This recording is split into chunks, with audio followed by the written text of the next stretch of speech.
एक बार एक साधु से एक सम्राट बहुत प्रभावित हो गया। जापान की घटना है। सम्राट निकलता था रात अपने घोड़े पर सवार होकर अपने राज्य का चक्कर लगाने। रोज देखता था इस साधु को एक वृक्ष के नीचे बैठा मस्त। कभी बांसुरी बजाता साधु, कभी नाचता साधु, कभी गुनगुनाता गीत, कभी चुपचाप बैठा रहता आकाश के तारों को देखता। सम्राट जब भी उसके पास से निकलता अपने घोड़े पर सवार होकर, तब हर बार रुक जाता। क्षण भर उसकी छवि देखे बिना न रह जाता। क्षण भर उसकी मस्ती को चखता और फिर वहां से चला जाता। धीरे धीरे इतना रस हो गया उसे साधु की कि समय कब बीत जाता उसे पता ही नहीं चलता। वह खड़ा रहता दूर चुपचाप एक झाड़ी के पीछे, उस साधु की मस्ती देखता पड़कता। मस्ती ऐसी थी कि खुद भी मस्त होकर घर लौटता। यह रोज का काम हो गया था। एक दिन इतना भाव विभूत हो गया कि उस साधु के चरणों में गिर पड़ा और कहा कि महाराज, यहां आप और ना रहने दूंगा। वर्षा करीब आ रही है, वृक्ष है ये, इसके नीचे आप बारिश में कैसे रहोगे? महल चलो, मुझ पर कृपा करो, मुझे सेवा का अवसर दो। यह सुनते ही वह साधु टूटकर खड़ा हुआ और अपनी झोली उठा ली और कहा चलो। यह देखकर सम्राट को बड़ा सदमा लगा। सम्राट कह तो रहा था कि महल चलो, लेकिन प्रसन्न होता यह सुनकर कि फकीर कहता कैसा महल, कहाँ का महल, हम जहां हैं वही मस्त है। हम महल वगैरह में नहीं जाते, हमने कपड़ों महल गति का त्याग कर दिया है। सम्राट की वस्तु साधु से यह शब्द सुनने की अपेक्षा थी। अगर साधु ने ऐसा कहा होता तो सम्राट उसके पैरों पर गिरकर कुछ और विनती कर लेता, लेकिन साधु तुरंत चलने को तैयार हो गया। तो सम्राट थोड़ा सदमे में आ गया। उसने सोचा कहीं मैंने कुछ गलती तो नहीं कर दी, इस आदमी ने मेरे साथ कुछ चलबाजी तो नहीं की, या कोई महल में घुसने की तरकीब तो नहीं है कि यहां पर बैठकर बांसुरी बजाता रहा, बजाता ही रहा, बजाता ही रहा, या कहीं मेरे ही ऊपर तो जाल नहीं फेंक रहा था, कहीं ये सिर्फ काटा तो नहीं तो मुझे मछली को फंसाने का। फालतू ही चक्कर में पड़ गया। अब तो कुछ कह भी नहीं सकता। इसने एक मौका भी तो नहीं दिया। इसने तो यह भी ना कहा कि एक बार की नहीं नहीं, मैं बहुत मजे में हूं। क्या बारिश, क्या सर्दी, हमारे लिए सब एक है। सम्राट ने सोचा क्या साधु है ये, आराम की बात आते ही तुरंत हाँ बोल दिया।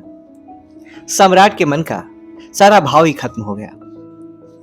सम्राट यह सब सोच ही रहा था कि साधु तब तक सम्राट के घोड़े पर चढ़कर बैठ गया। सम्राट को जिंदगी में पहली बार पैदल चल, जबकि वह साधु बड़े मजे से घोड़े पर बैठकर जा रहा था। सम्राट के दिल को बड़ी चोट लगी कि यह तो मैंने बड़ी जल्दीबाजी कर दी, बहुत बड़ी गलती हो गई।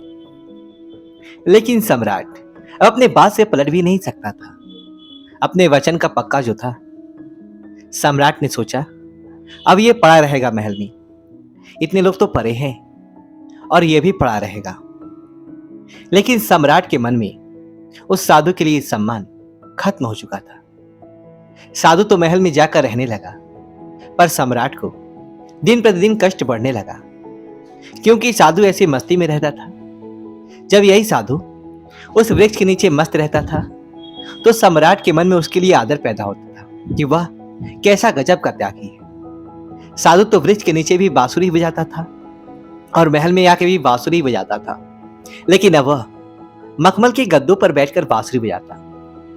यहां तो छाती पे सांप लग जाते सम्राट के यह सब देखकर कि कहां का आदमी मैं उठा लाया, यह कोई साधु भी है। सम्राट सीधे से ज्यादा शांत से वह रहता था। सम्राट को तो कुछ चिंता फिक्र भी थी। आखिर अपना साम्राज्य, अपना महल, अपनी धन दौलत, सैकड़ों चिंताएं थी। उसको तो कोई चिंता ही नहीं थी। वह तो बांसुरी बजाए, नाचे, मस्त भोजन करे। 6 महीने किस तरह से सम्राट ने बर्दाश्त किया, लेकिन बात बढ़ती गई, सहन के बाहर हो गई सम्राट के लिए। एक दिन सम्राट ने कहा महाराज, एक निवेदन करना है। अब मुझ में और आप में क्या फर्क है? साधु ने कहा फर्क जानना चाहते हो? सम्राट ने कहा, हाँ महाराज। साधु ने कहा कि तुम 6 महीने क्यों फालतू परेशान रहे? यह बात तुम्हें उसी वक्त पूछ लेनी चाहिए थी जब मैं घोड़े पर बैठा था, क्योंकि मैंने तो देख ही लिया था कि यह बात तुम्हारे मन में उसी वक्त उठ गई थी जब मैं झोला उठाकर राजी हुआ था चलने को। उसी वक्त तुम्हारा चेहरा मैंने देखा था। यह प्रश्न तो उसी समय तुम्हारे भीतर था।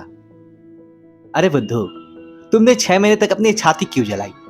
वही पूछ लिया होता, मैं झोला डालकर फिर वही बैठ जाता। क्या संकोच, किस बात की लाज रखी तुमने? लेकिन मैं प्रतीक्षा ही कर रहा था कि देखूं कब तक तुम पूछते हो। तो कल सुबह फर्क बता ही देता हूं तुम्हें, लेकिन हाँ, गांव के बाहर बताऊंगा। सुबह सम्राट जल्दी उठा, उत्सुक था जानने को कि क्या फर्क है। सम्राट ने सोचा ये क्या फर्क हो सकता है, मुझे तो कुछ भी नहीं लगता। खाना जो मैं खाता हूं वही खाता है और मुझसे भी ज्यादा मांगे करता है, ये लाओ वो लाओ। मैं जिस कमरे में रहता हूं उससे भी ज्यादा सुंदर कमरे में रहता है। मेरा 2-3 दिन नौकरों से काम चल जाता है, ये पूरे दिन 15-20 को उलझाए रखता है। इसकी जरूरतों को कोई अंत ही नहीं, मांगे ही चला जाता है। कपड़े शानदार पहनता है कि मुझे कोई देखे तो समझे कि मैं कोई मंत्री त्यागी हूं। यह खुद ही इस महल का सम्राट मालूम पड़ता है। कम से कम महल के बाकी लोग तो उससे डरते तो हैं। इसकी आंखों में तो डर नाम की कोई चीज ही नहीं है। बस पूरे दिन बिना किसी चिंता के मस्त बांसुरी बजाता रहता है। अब देखो तो आज क्या फर्क बतलाता है। सम्राट पहुंच गया सुबह सुबह साधु के कमरे में। वहां जाकर देखा तो वह साधु वही पुराने कपड़े पहने हुए जो उस वृक्ष के नीचे पहनकर बैठता था। एक हाथ में अपने झोला और दूसरे हाथ में बांसुरी लिए तैयार खड़ा था। सम्राट ने कहा, चले महाराज। दोनों महल के बाहर निकल आए। चलते चलते गांव की नदी पार हो रही। कुछ देर बाद वह गांव के बाहर आ गए। सम्राट ने पूछा, अभी और कितना चलना है? साधु ने कहा, बस कुछ देर और। चलते चलते सुबह से दोपहर हो गए। सम्राट ने कहा, बस अब और आगे नहीं, जो भी कहना है यही कह दो। साधु ने कहा, मैं तो आगे चलता हूं, तुम चलते हो कि नहीं? सम्राट ने कहा, मैं कैसे चल सकता हूं? मेरा महल, मेरी बीवी, मेरे बच्चे, मेरे धन दौलत सब कुछ मुझसे जुड़े हुए हैं। मैं तुम्हारी तरह फकीर थोड़ी ना हूं जिसे किसी बात की कोई चिंता नहीं है। साधु ने कहा, बस यही फर्क है और तुम मुझ में और मुझ में। मैं कहीं भी जा सकता हूं, तुम नहीं जा सकते हो। मैं हर परिस्थिति में खुश रह सकता हूं, लेकिन तुम नहीं। जब मैं उस वृक्ष के नीचे रहता था तभी मस्ती से रहता था और अपनी जिंदगी के एक एक पल को जीता था। जब मैं महल चला गया तभी वहां पर भी अपनी इस अनुभव जीवन की एक एक क्षण को पूरी मस्ती और खुशी के साथ जिया।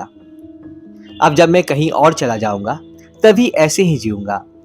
हम जहां जिस वक्त रहते हैं पूरे तरीके से वही रहते हैं। हम ना तो अपने बीते हुए कल के बारे में सोचकर पश्चाताप करते हैं और ना ही भविष्य की चिंता करके अपने वर्तमान को खराब करते हैं। हम तो बस आज में जीते हैं, क्योंकि हम समझ चुके हैं कि जीवन तो आज में ही है, अभी इसी पल को जीने में है। बस यही छोटा सा फर्क है तुम में और मुझ में कि तुम्हें परिस्थितियां चलाती है और हम परिस्थितियों को चलाते हैं। तुम खुश रहोगे या दुखी, यह तुम्हारे आसपास होने वाली घटनाओं पर निर्भर करता है, लेकिन हमारे लिए घटनाएं जिंदगी के सफर का एक हिस्सा मात्र है। अचानक सम्राट को महसूस हुआ, ये मैंने क्या कर दिया? इतने अद्भुत आदमी को गवा दिया। 6 महीने इसके साथ सत्संग भी रख पड़ गए। सत्संग करता भी क्या खाक। मेरे मन में तो यही चल रहा था कि यह तो एकदम साधारण आदमी निकला, खोटा सिक्का निकला जिसके ऊपर सोने की पालिश बनी हुई थी, लेकिन अंदर से मिट्टी निकला। तुरंत ही सम्राट के साधु के पैर पकड़ लिए। बोला, नहीं महाराज, आगे नहीं जाने दूंगा। साधु ने कहा, देख, मुझे कोई परेशानी नहीं है। यह रहा तेरा घोड़ा, मैं फिर से इसमें बैठकर महल वापस चल दूंगा, लेकिन फिर तुझे परेशानी होगी। ऐसा सुनते ही फिर सम्राट के मन में वही विचार आया, अरे यह साधु तो फिर आसानी से मान गया। साधु ने सम्राट के चेहरे की तरफ बड़े ध्यान से देखा, फिर बोला, लेकिन नहीं, अब मैं नहीं आऊंगा, क्योंकि तू फिर नहीं सुधरेगा। फिर तुझे परेशानी होगी और तू फिर से चिंता में पड़ जाएगा। हमारा क्या, हम तो सन्यासी हैं। हमारे लिए महल और जंगल सब एक जैसे हैं। हमें कोई भी समस्या नहीं है, क्योंकि जिसे समस्या है वह सन्यासी ही नहीं। मेरी बांसुरी जैसे महल में बजती थी, वैसे ही जंगल में बजेगी और बजती ही रहेगी। यह कहकर वह साधु वहां से चल देता है और सम्राट वही खड़ा खड़ा उस साधु को जाता हुआ देखता रहता है। दोस्तों, आपको वीडियो को लाइक करें और कमेंट बॉक्स में जय श्री राम लिखिए और हमारे चैनल को सब्सक्राइब करें। धन्यवाद दोस्तों।